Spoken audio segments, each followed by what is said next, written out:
ഒരു കാലാവസ്ഥ നോക്കൂ ഗൈസ്. കാലാവസ്ഥ അടിപൊളിയായിട്ടുണ്ട് കേട്ടോ ഗൈസ്. ഇതിവിടെ കാണാൻ കഴിയില്ല, അതുകൊണ്ടാണ് അടിപൊളിയിട്ടുണ്ട്. അടിപൊളി കളറായിട്ടാണ് വന്നിട്ടുള്ളത് കേട്ടോ. എനിക്ക് ഭയങ്കര ഇഷ്ടമായി. ഇവിടെ ക്യാമറയിൽ കാണുന്ന പോലെ അല്ല കേട്ടോ. ഇവിടെ നോക്കൂ, ഇവിടെ നോക്കൂ, നല്ല അടിപൊളിയായിട്ടില്ലേ. അതേപോലെ ഇവിടെയൊക്കെ സൂര്യനൊക്കെ ഇത് ബൾബാട്ടോ ഗൈസ്, ഒന്ന് വിചാരിക്കത്. ഇത് നോക്ക്, അടിപൊളിയായിട്ടുണ്ട്. പിങ്ക് നിറത്തിലാണ്. പിങ്ക് ഒരു അടിപൊളി കളറാണ് കേട്ടോ. ഞാൻ എപ്പോഴും പറയുന്നത് അടിപൊളി കളറാണ് ഇത്. ഞങ്ങളൊരു എത്ര മണിക്കാണ് നമ്മൾ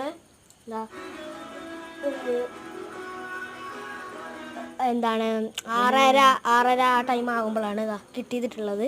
നല്ല അടിപൊളിയിട്ടുണ്ട്. പിന്നെ ഒരു പൂവോടെ കിട്ടിയിട്ടുണ്ട് കേട്ടോ.